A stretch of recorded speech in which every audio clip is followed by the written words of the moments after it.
Danke, vielen Dank und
Do you want to talk about eating?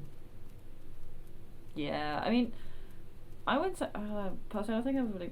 Oh.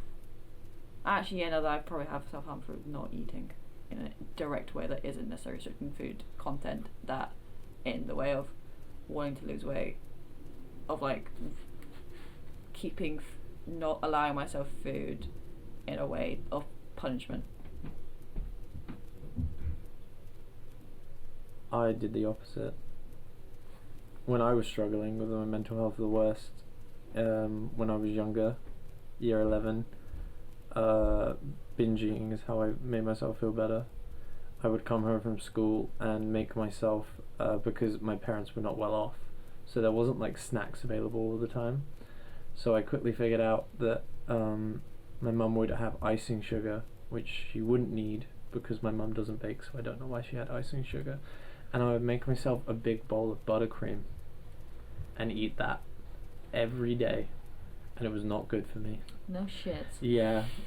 And Also, for how the hell are you eating a whole bowl and not throwing up? I don't know. That's That's the thing. I think because I've spent my whole life binge eating as a way to cope, especially the sensation of being bloated or full has never stopped me from keeping on eating. In fact, I need to feel bloated or full to the brim in order to feel satisfied at all No, I get that. about the eating. Like, I still do it because now I'm grown up and I have my own money. I still try and hide the behavior from Han, my partner. I've noticed any time I have a day off from work and they don't, I will get up, go to the store, and buy a huge bag full of snack food, go back to my room and spend an hour just eating and not stopping. And that's... Yeah, I think I've always found the, like, binging comfort food so opposite to mine, because I've always had such a cold relationship with food, where I find it as something you have to, even though it's literally something to keep you alive, something that has to be of worth and earned. I use it as a reward system the opposite way. Any minor victory is an excuse to order takeout food, and lots of it. Any minor victory, there's always an excuse and there's always a reason. I think also there's been an instance where I've eaten more than I thought I should have allowed myself to, and harmed myself in reaction to it. And even if that's more a normal portion, then bullshit the portion. So it's self-harm followed by self-harm. Yeah. Okay. Double whammy, squared self-harm. And does it always go in that cycle? There's a lot of it. So now is it that maybe that every time you know you need to eat, do you fear that you kind of know that you're going to self-harm after you eat? No. Okay. I hate feeling hungry. Okay. Being hungry, like, disgusts me. Because you feel like you're weak? Yeah.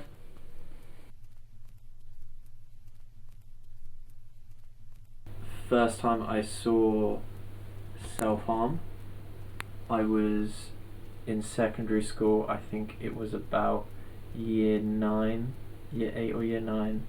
There was a girl at our school who had not been seen for like months.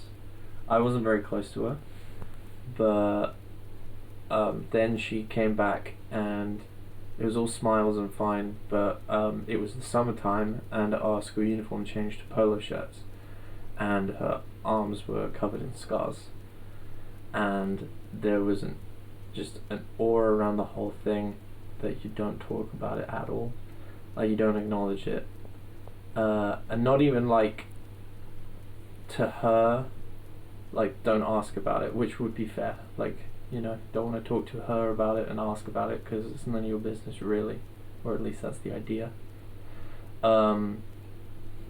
But she, it was just this whole thing of, even when she wasn't there, when the first time I saw it, I was taken aback, but I instinctively knew not to turn to my friends and ask them what had happened.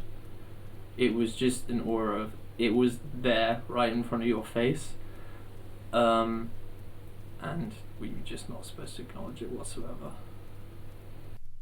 Yeah, I think it's kind of weird that, because it's not really like necessarily taught. You just kind of, because I don't think I've ever had an experience of that, because I think I was always the one that was known for it. Because I think I was the one that was known for it, and I didn't really, especially in the summertime, people in the short sleeve shirts, no particular arms, go change your room, you don't really see much. But I do remember, I think I was probably some people, your experience of it, because I remember it was like summertime, short sleeve t-shirts, and when I just see my friends just staring, and it's just kind of like, oh yeah, this isn't normal. No. Because you just get kind of used to it.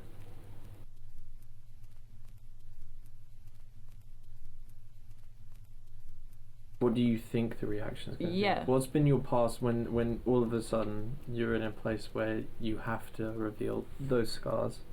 What have the past reactions I been? don't know. I mean, Farnham's the only place where I've had customers explicitly come up and mention about the scars on my arm, and it freaks me out, because when you've like been someone for like a decade of your life and built up so many scars, they're just there. it's just part of my skin, and then I'm like forced to remember its existence. But I'm always aware, like there'll be really itchy in my arm. I'm aware it's there, and it's also like in the same way in certain lights, I can actually see the depth of the scarring from how deep they are, and it's kind of like, oh, yeah, they're not just like lines on my skin. It's like actually, I now have like a dip in my skin from the fact I cut so deeply. Okay. It's sometimes you just kind of. And those are the ones that needed stitches, probably. I never got any. I only got stitches on 2. Okay. The one where I cut so badly I could see the fat in my arm, I didn't get any stitches on. I've done that several times where I've cut down to the fat in my arm. That freaks you out a lot. I'm not gonna lie. It's kind of funny when you're there cutting and you're like, yeah, we're gonna cut really deep, and you do, and you go, whoa, I have a human brain that doesn't think this is good, so I'm gonna freak out right now. I think that's why I never self-harmed with knives. Because I'm a coward. Fair enough. I guess. Because you are fighting a human instinct of survival by actively cutting yourself. That's what I mean. But I would just punch until I usually go to a forest and punch a tree until my knuckles were bruised. I think this probably became a conversation about colours one. People don't realise punching things is actually a very common form of self-harm in guys. Yeah. Because self-harm is fundamentally, you are harming your body in an intentful way. It's an emotional release. Yeah. In the same way. And that includes punching walls. Uh-huh. I haven't punched a wall since first year. Congrats. I think. Oh God. No, because also in my head, I don't want to be around anyone when I'm punching anything, because it can come off like a threat. Yeah. Especially if it's not a man that's around, it can come off a lot like a threat to them. No, I don't want to be a threat. That's like, I don't know how to, like, while doing it, be like, this isn't about you, don't worry. Just having a moment about punch this wall. Can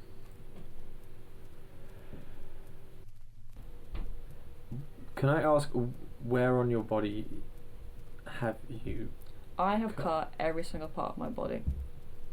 every single part? Yeah. So thighs, Yeah. obviously. Even like the lower leg? Yeah. I've cut my face, I've cut my neck, cut my hands. When have you cut your face? Oh, that was secondary school. I've actually still got the 2 scars on my cheek, hidden beyond all my wonderful pores. But I've cut my face. What brings you to cut your face? Because like you got to know that that's going to be so obvious and people will ask. That's why. Okay. But they don't. I have at some point self-harm for attention. I have been that person. And I don't like talking about it because I know it's bad. Self-harm for attention. Yeah. Do you feel like it's devaluing other people and stuff like that? Yeah. You feel bad for it because, you know, it's the thing people always, like you were saying earlier, the thing you're not supposed to do or assume, and then there's people like me who actually have. I was going to say something about how, like, it's kind of funny how I have self-harm for attention, yet will always keep my arms covered. Because you don't want attention all the time, you want it on your terms. Yeah. Yeah. Yeah. And also you probably only want attention from certain people. You don't want it from like the public, like you were saying, they're coming up to you and being like, what's up with that, bro? Yeah. Why do you do that? What a dick. I've used rusty blades and I haven't had an infection. Is that a purposeful choice to use a No, rusty it's just blade? what you had. It's what I had. Was this when you were living with your parents? Or like times when you were around people and it would be harder to get hold of a... It was like 2 years ago. 2 years ago, okay.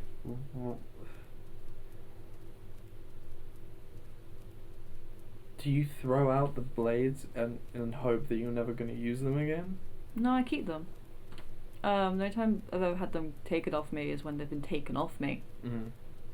I think I did that once. Yeah. I think we were in your room and I just saw one. I was like, well, yoink. I was Greg like, did one that. less ain't gonna hurt. Greg did that and he cut his finger. Fucking hell.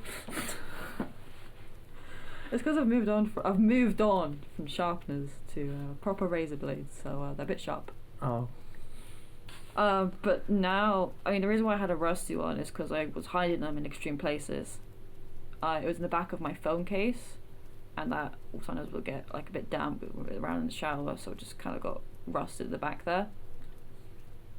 So, the rusty blade was on hand, but did you have other... I don't think I did at that point. That was the only blade you had? Is it like a compulsion? Like, you like, I have to do this right now? Like, could you wait 5 minutes? Sometimes I have. Sometimes I've delayed cutting myself because it's at an inconvenient time. That sounds insane to say. Like you're scheduling it in. Have you ever cut yourself at work? I cut myself at school, but not at work. Okay. Does that come with maturity? Or are you just in a slightly better place now than you were at school? I'm busy at work. I'm just too busy to self-harm right now. Yeah.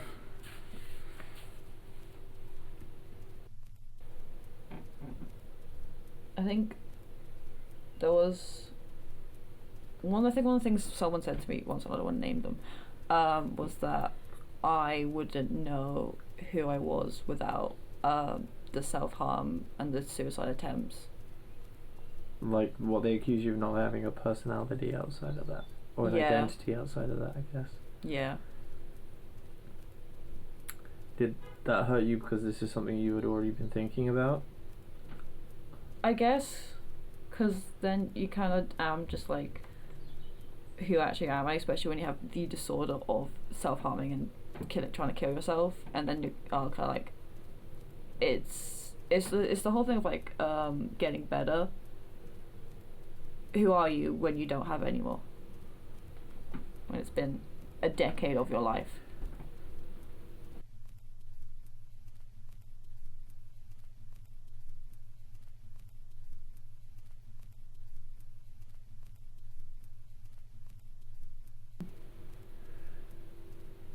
You know how we always had that alcohol tally? At yours? Yeah. With the bottles? Yeah. Yeah. Do you have any like thoughts on that beyond this is funny? We're at uni. Okay. We were at uni. Okay. So unfortunately, there's a culture. Yeah. If I saw that out and about now, you know, it's a little bit distressing. They're probably since end of February. Okay, so maybe you just need to clean. Have you ever looked at the expenses on that? I don't know how I have money. Okay. I don't know how you have money. Because it's like a bottle or two a week. And the big ones. Fucking hell. I bought a bottle of amaretto yesterday and I felt bad about it. I bought that yesterday and we demolished it. I feel like people keep trying to talk about my drinking more. Do you think it's what most of us who are out of uni now? Or is this people at uni? No, you guys. I think because we're outside of the culture now. That it's a little more explicitly from. But then again, my drinking's got worse. Because I don't have access to weed anymore. If they made weed legal, my liver would be better off. I'm just saying. My liver's still fine somehow. So what? My liver's still fine somehow. It's not. I've had the bloods work when they test things sometimes, but they came up fine. That's unbelievable.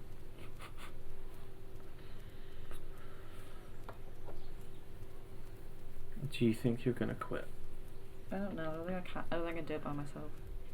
You don't think you can do it by yourself? No. The last time I had a full day sober was when I had the flu in September. And that was only because I had the flu. I got food poisoning, so I had to stop drinking the wine I was drinking. I had that. Also another instance where I didn't drink was I had food poisoning. I've like still drank when I was ill with like a cold and taking paracetamol. That's the thing. I would smoke when I was ill because I had nothing else to do. So, yeah. I feel like drinking's more of a compulsion than self-harming is for me. It is a form of self-harm, though. Cutting. Yes, but the alcohol is also self-harm. You opened it to more than just cutting, and I think you need to acknowledge that this is also a form of self-harm. Because once again, you're diffusing it with jokes, but you know that your liver's going to give out. Well, it's either my liver or my heart. It's a race against time. Yeah. See if I turn yellow rather than orange and red. Which do you think you'd be able to stop more with help? The cutting or the drinking? I don't know. You don't know? I really don't know. I mean, if you're getting in a better place, hopefully it'd be at the same time. I think Greg kind of briefly talked this about me, of like an intervention type thing. And it's one of those things where it would take a group effort, and even just like a temporary group change, like not permanently that everyone can still continue drinking, but like just for like a short while. Do you want an intervention? I don't know. It sounds like you do. I just don't like asking for help. I get that. But I think you are.